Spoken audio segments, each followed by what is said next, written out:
បាទគ្រូជំរាបសួរដល់បងប្អូននិងមិត្តភក្តិទាំងអស់គ្នាថ្ងៃនេះខ្ញុំសូមធ្វើការបង្ហាញអំពីវីដេអូមួយដែលបងប្អូនមួយចំនួនអាចនឹងទទួលបាននៅវីដេអូនេះដែរគឺខ្ញុំចង់និយាយអំពីត្រីបាណុនគីងគក់បាទអញ្ចឹងសម្រាប់វីដេអូនេះគឺខ្ញុំឃើញថាមាន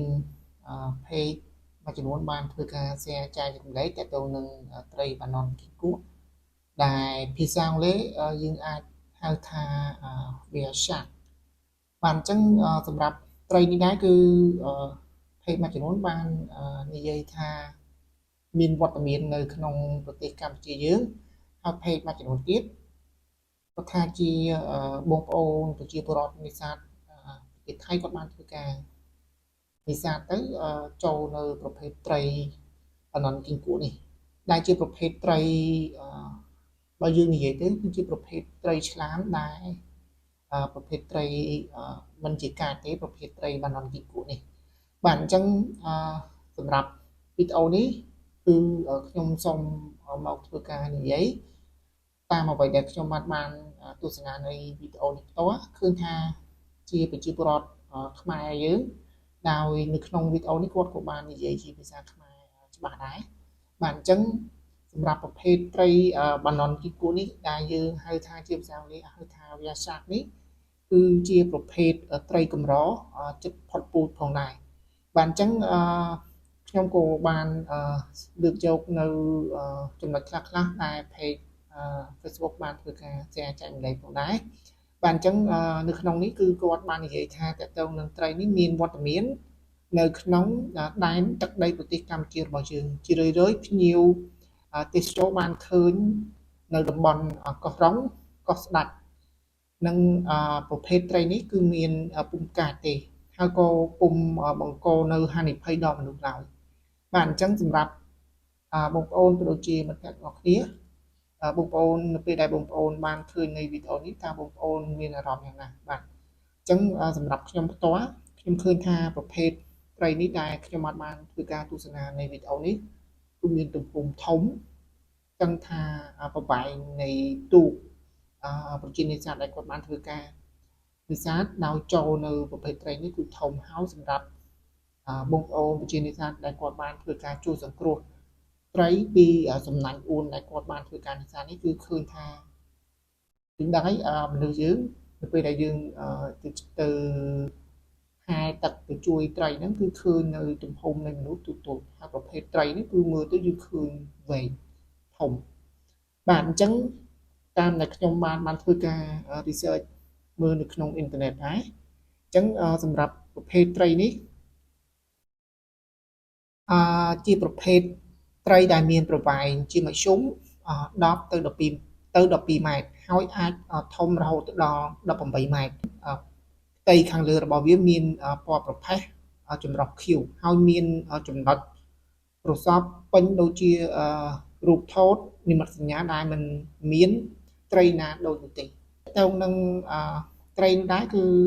ចំណុចដែលយើងគួរឲ្យចាប់អារម្មណ៍ត្រីធំមួយនេះមិនសូវជាប្រហារអ្នកនេសាទទេវាជាប្រភេទfilter feeder ត្រង់ចំណុច filter feeder នេះមានន័យថាវាស្រោបទឹកចូលមកហើយត្រង់នៅអាហារបាទអញ្ចឹងត្រង់នៅអាហារដូចជាប្រភេទប្លង់តុងខីលនិង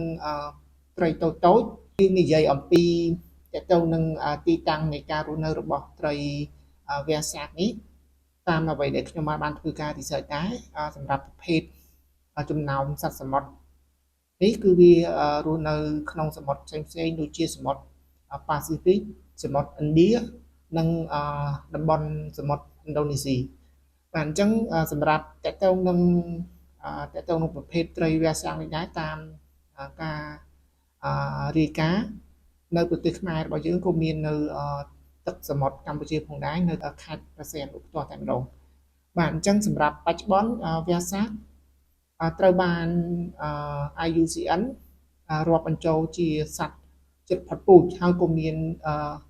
មានការប្រមាញ់ខុសច្បាប់និងការបំផ្លាញទំនប់ធម្មជាតិ ហើយអង្គការជាច្រើនកំពុងតែព្យាយាមដើម្បីធ្វើការការពារសត្វអស្ចារ្យមួយនេះដើម្បីទៅថ្ងៃអនាគតយើងនិយាយអំពីប្រភេទត្រីវាសាក់នេះគឺជាប្រភេទត្រីមួយដែលជាប្រភេទត្រីកម្របើយើងអាចនិយាយបានថាតទៅនឹងអាយុកាលនៃត្រីនេះតាមដើម្បីដែលខ្ញុំបានធ្វើការ research នៅក្នុងអ៊ីនធឺណិតដែរបើយើងនិយាយអំពីអាយុនៃត្រីវាសាក់នេះគឺមានអាយុប្រហែលចាប់ពី70ឆ្នាំទៅ100ឆ្នាំឬក៏វាអាចច្រើនជាងនេះផងដែរ